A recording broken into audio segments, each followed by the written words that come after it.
Imagen Platense, el canal de la ciudad.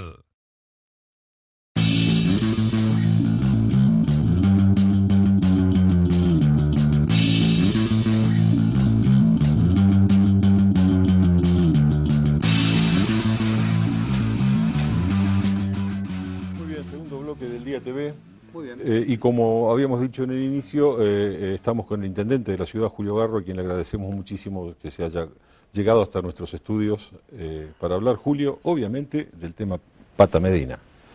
Y en principio nos gustaría conocer o saber cómo viviste vos, cómo se vivió desde la municipalidad todo este proceso que termina con que culmina con la detención de Medina. Mira, yo tuve varias, en lo personal, ¿no? Varias sensaciones encontradas, ¿no? Digamos, por un lado, una tristeza muy grande porque estábamos en todos los medios nacionales y locales con una imagen triste, ¿no? Porque Sí. luego de muchos años de que uno se pregunta ahora para dónde miraba la política o la justicia, bueno, hay una justicia que justamente da un paso hacia adelante y decide de alguna forma descubrir la verdad. Y por otro lado, una sensación de alivio, porque como intendente, la verdad que el deseo no solo mío, sino de los platenses, es que nuestra ciudad vuelva a ser la que quizás alguna vez fue, ¿no? Donde haya sin ninguna duda discusiones, pero con un diálogo en el medio, con consensos, con una norma que se respete, con una ley. La verdad que es el deseo, creo que de la mayoría. Entonces, esas sensaciones que se me cruzaban en lo personal, y digo, justo siendo intendente, mirá lo que pasa luego de 20 años, fueron cosas muy fuertes, pero que no tenía ninguna duda que lo que estaba sucediendo era para el bien de los platenses, para todos los que vamos a quedarnos toda la vida en esta ciudad. ¿Por qué cree Julio que esto ocurre ahora? Porque las prácticas de Medina venían desde hace mucho tiempo. ¿Por qué crees que ahora se dispone de la detención de Medina cuando había elementos aparentemente suficientes como para haber adoptado esta medida antes, digamos? Y había causas abiertas incluso. Exactamente. Principalmente porque se dejó atrás la resignación, ¿no? Una etapa donde nadie decía nada, donde todo valía, donde quien más fringía la ley era más macho, o quien más fringía la ley era más vivo, o tenía más poder. Y la verdad que luego, como te contaba hace un rato, luego de mucho tiempo, que haya una justicia que trabaje sin ataduras, con las manos libres, que haya un poder ejecutivo nacional, provincial, un municipio que de alguna manera es auxiliar a esa justicia y se pone a disposición, esto hacía mucho que no sucedía. Medina se quedó sin protección política, judicial, policial. Es muy probable porque cuando uno piensa que claramente con la política anterior y con una justicia que no respondía, obviamente que ahí había una connivencia, ¿no? Donde sin ninguna duda había un permiso de no poder tocarlo. Entonces, incluso también fueron víctimas, y hasta en algún sentido parte, un montón de empresarios que entraron en el juego, que entraron en el apriete, ¿no? Pero también hubo otros empresarios que no lo han hecho. Digamos, son los empresarios que pararon sus obras, que lamentablemente tuvieron que mirar a otra ciudad, o que lamentablemente tuvieron que olvidarse de su sueño de construir un emprendimiento, ¿no? Pero por eso creo que el momento este es bisagra, donde muchos empresarios grandes, chicos, medianos, hay un montón, tienen que animarse, así como se animó la justicia, como hay un gobierno que acompaña, que es auxiliar de ella, tienen que dar un paso adelante y animarse a denunciar todo lo que vivieron estos años, porque va a ser la única manera que volvamos a recuperar la institucionalidad. No podemos esperar así para que las cosas pasen. ¿A vos no te llama la atención esto de que la causa por la que Medina termina detenido se haya iniciado en un juzgado de Quilmes y no se haya recurrido a los juzgados federales de La Plata o a la justicia provincial de La Plata? Porque la causa que lleva adelante el fiscal Armela se conoce con posterioridad a la detención de Medina. Sí, ahí nace por el conflicto que hubo en Hudson, ahí en la estación. Sí, la pelea a tiros entre las dos seccionales de la UOCRA, Ahí surge Quilmes esa causa, y La Plata. ahí surge esa causa, arranca una investigación que luego toma cuerpo. Lo mismo fue pasando en la justicia de la provincia, y si esa es la competencia de ese lugar donde se inició el conflicto, creo que es el lugar que corresponde a la jurisdicción, pensando así rápido, como también pudo haberlo sido nuestra ciudad, sin ninguna duda, por tener el asiento del sindicato en este lugar y la representatividad en este lugar. Así que, bueno, fue Quilmes. Julio, ¿cómo impactó en la ciudad este accionar de la seccional local de la UOCRA? ¿En cuánto perjudicó y cómo la perjudicó? No, en todo este tiempo, tremendamente. Mira, hay unos números que la verdad dan miedo. Del 2013 al 2014, o sea, fines de ese año y principios del 14, hasta el día de hoy, nuestra ciudad tenía o contaba con 650 emprendimientos civiles anuales, ¿no? Llámese edificios, dúplex, etc. Hoy el municipio está en 80 emprendimientos anuales, o sea que hemos perdido en el camino 31.000 millones de pesos de inversiones. Insisto, de grandes constructoras, de pequeñas, de particulares, que dijeron, bueno, en lugar de mi casa se casaron mis hijos, vamos a construir un departamento para que viva papá, mamá y una hija. Sí. Esa gente se quedó sin la casa y sin el edificio por muchísimos años. Pero no es solo eso. En el medio también hubo, lamentablemente, casi 20.000 puestos de trabajo en la construcción que los perdimos, que no los utilizamos. Y con más dolor contarles que la ciudad de La Plata es una de las ciudades que tiene el índice de desocupación más alto de la provincia, 10,5. Que un porcentaje de ese 10,5 debería ser ocupado por todo eso que perdimos y tener un índice de desocupación sin ninguna duda, ni siquiera normal, real, el que debería haber en la actualidad. Lo hemos perdido, porque hemos espantado, porque como les contaba hace un rato, en vez de que todos miren un municipio para invertir, hacían 15 kilómetros y tenían una oferta por el 25, el 30, el 40% menos. La verdad que imaginarse a alguien que quiera invertir en nuestra ciudad en estos últimos años es muy complicado. Ustedes hicieron, o el municipio, tengo entendido, hizo un estudio económico, que es, me parece, Sí. al que te estás refiriendo, y que tenemos entendido que está adjuntado a una de las causas, ¿verdad? Exactamente. Está en la justicia. Y en ese estudio ustedes también hacían una evaluación de los sobreprecios y de los montos de los sobreprecios que se pagaban. Exactamente. En muchos casos hemos tomado una media, pero en muchos casos iban del 25% y llegaban hasta el 45%. Insisto, construir en la ciudad de La Plata costaba casi la mitad de lo que salía la inversión. Yo tengo anotadas algunas cifras. ¿Ese sobrecosto puede rondar los 407 millones de pesos? Exactamente. Exactamente. Y con ese sobrecosto se podrían haber construido 200, ¿es cierto esto? Sí. 205 departamentos de 80 metros cuadrados cada uno. Es cierto, es cierto. Ese es el número, no es un número ni de la política ni de una encuesta, es un estudio de lo que hay en el municipio, de lo que pasó hace 4 años y lo que pasa hoy. Hay otros A números diferencia también de todo el resto, ¿no? Hay otros Sí, sí. números también muy reveladores. Por ejemplo, el estudio, hay un estudio que habla de que se dejaron de invertir 31.000 millones de pesos. La cifra que les dije hace un rato. Ajá. O sea, Y se- toda esa plata nunca entró. vino al municipio. ¿Y se Sí. perdieron 18.000 puestos de trabajo? Casi 20.000. Impresionante. La verdad que Julio, te vas a designar un interventor en la UOCRA de La Plata. me debería juntar. ¿Te vas a juntar con él, Sí, digo, para claro. analizar todas estas cuestiones? Sin ninguna duda. Creo que, bueno, el momento, o sea, creo que hoy fue Sí.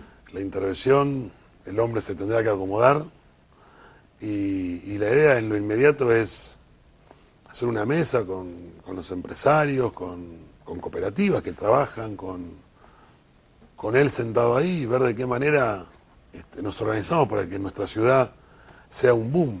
Yo hoy, hace 2 horas, me junté con la gente del municipio de planeamiento y les pedí reestructurar todo lo que es la parte de obras particulares y todo lo que es el funcionamiento en cuanto a la transparencia, porque estoy sumamente confiado de que va a venir un boom de inversiones muy grande y nos tiene que encontrar a la altura de las circunstancias, porque todo este tiempo el municipio tiene un lugar donde funcionan obras particulares que es, sinceramente, que no hemos llegado a restaurarlo porque hay otras urgencias, es una cucha.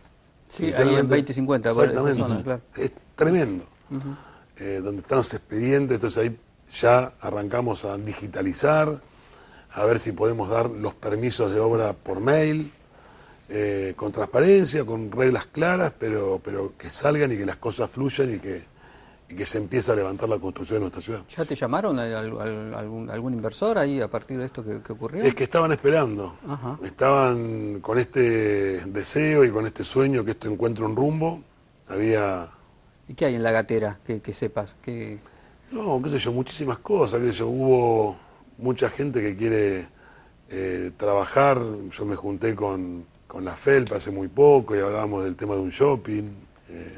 Hay platenses que quieren invertir, hay gente que no es de La Plata que quiere invertir, supermercados que también, digamos, siempre en una mesa de diálogo, de ver lo que le conviene a nuestra ciudad, de no dañar al comerciante nuestro, pero que todos sean parte de la discusión. Pero muchas inversiones, muchas, porque sinceramente era muy difícil y muy complejo animarse a depositar el futuro de cada uno en un lugar que no sabía cómo terminaba. ¿No? Cuando empezamos este diálogo vos hablabas o invitabas o expresabas tu deseo de que, perdón, aquellos que fueron víctimas de los aprietes o de lo que fuere por parte de Medina y de su gente, se animaran a ir a declarar a la justicia.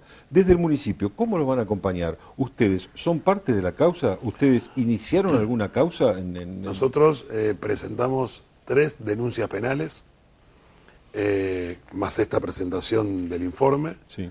Y la verdad que lo hicimos porque estábamos trabajando en la vía pública y se nos aparecían en un auto negro y nos secuestraban la pintura de las sendas, los carteles de los colegios, y la verdad que era una impotencia enorme. Entonces, sin dudarlo, esto hace más de 4 o 5 meses, nos presentamos en la justicia con mi firma y algunos, el apoderado municipal, y avanzamos, porque estábamos convencidos de que tenía que tener un final, o que tenía que haber al menos una justicia que tome partido y cartas en el asunto.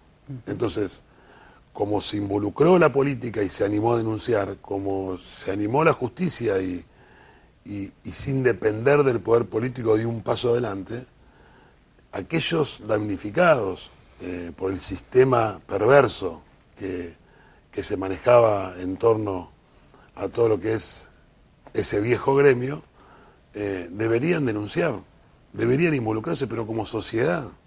Yo creo que llegó el momento que como sociedad nos involucremos para recuperar la institucionalidad. Porque si no, digo, bueno, yo estoy bien, gano menos, gano más, y no miro hacia adelante, digamos, si no nos imaginamos un futuro con más claridad, con reglas claras, con previsibilidad. Entonces, no es que se los pida, porque no soy quien, pero hago una reflexión. Digo, si yo hubiese padecido muchos años esto, daría el paso que todos hemos dado. Lo he dado yo como intendente, la justicia como un poder independiente, y por qué no aquella persona que le han causado un perjuicio muy grande. ¿Tenés información sobre la marcha de la obra pública? Porque desde el lunes tenemos entendido que tanto la obra del Arroyo del Gato en el Camino Centenario, como el aliviador o el canal de desagüe que se está construyendo sobre 131 estaban totalmente paradas. Exactamente. Obras. Hoy anduve por ahí temprano, y la verdad que a uno le causa un dolor muy grande, porque hoy pensaba en el auto, digo, estas obras para nuestra ciudad son como cicatrices, ¿no? Como cicatrices que estábamos cosiendo para no volver a inundarnos y para perder ese miedo cada vez que llueve, y de repente las vemos sin obreros porque, bueno, sabemos que hubo un conflicto, pero sabemos que a la brevedad estimo, yo calculo que en el transcurso de esta semana, mañana y a más tardar el lunes, debería volver toda la normalidad. Yo conversé con las empresas, todavía no tenía con quién conversar en el gremio, pero la idea es que hay trabajadores ahí que en definitiva necesitan trabajar para vivir como todos, ¿no? Y llevar el pan a su casa. Sí, claro. Entonces, Claro. yo creo que más allá, y acá nadie pide que abandonen banderas, sino que piensen en el platense y que terminemos los compromisos que asumimos y los contratos que están firmados y ver de qué manera de ahí en adelante empezamos a trabajar con otras reglas, al menos un poco más claras. La situación de lo que ocurría en la delegación de la UOCRA, yo creo que escapa a todos los parámetros conocidos.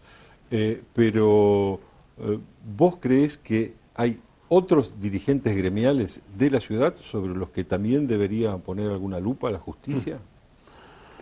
Pero yo no creo que se trate solamente de dirigentes gremiales. En la ciudad de La Plata hubo muchos años donde el valió todo era moneda corriente. Yo creo que eso se terminó. No se terminó solamente en nuestra ciudad, se terminó en la provincia y la idea es que se vaya terminando en el país.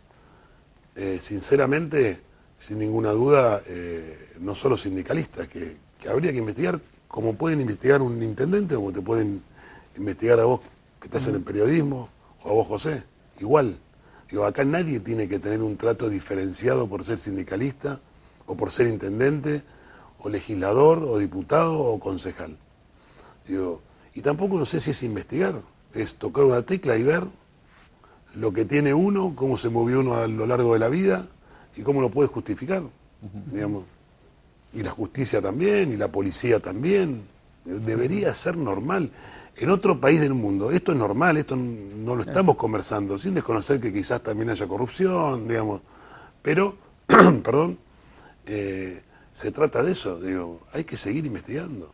Y nos tenemos que someter a las investigaciones si no tenemos problemas, inconvenientes, si podemos estar con las manos limpias, ¿por qué no hacerlo? Julio, la zona esta de 44, 4 y 5 se ha transformado en un sector degradado de la ciudad de alguna manera y genera muchas quejas de los vecinos. Nos fuimos a limpiar y tuvimos inconvenientes con algunos que quedaban en la zona. Está bien. ¿Tenés pensado alguna cosa para...? Sí, ya tenemos para noticia del vecino platense que vive ahí, vamos de 1 a 7 a poner todos LED, creo que la semana que viene. Bueno, vamos a forestar, vamos a señalizar, vamos a pintar las sendas, vamos a iluminar con semáforos de LED. La semana que viene vamos a arrancar, pero bueno, queríamos asegurarnos de que bueno, de que nos llamemos a la paz y que no invierta plata uno y termine perdiéndola, pero uno no, en serio, la verdad, los platenses, ¿no? Y bueno, la verdad que es una zona que en este último tiempo se depreció mucho. Comprar una propiedad ahí hasta hace 48 horas no valía nada y hoy el sueño es que vuelva a recuperar realmente lo que significa una zona donde hay muchas propiedades Sí, claro. históricas y arquitectónicas y patrimonio de nuestra ciudad. Sí. Una avenida vertebral. Sí, que va de prácticamente el centro neurálgico de la ciudad. Exactamente. Sí. Va de la estación del ferrocarril a una de las plazas más importantes, por no decir la más importante, sacando a La Morena, ¿no? Exactamente. Julio, muchísimas gracias por habernos acompañado en esta noche. Antes de despedirte, quiero recordarte que tenemos anotado el 31 de diciembre de este año como la fecha en la que vamos a evaluar el plan de las 1000 cuadras. Muy bien. Promesa que hiciste la última vez que estuviste acá. Me parece muy bien. ¿Sí? Y vamos a contarla una por una las 1000 cuadras, a ver cómo andamos. Yo las ¿eh? estoy contando antes que vos. Bueno, te agradecemos muchísimo la Gracias, presencia. Buenas noches, gracias. Bueno, Corte. vamos a la pausa. Vamos.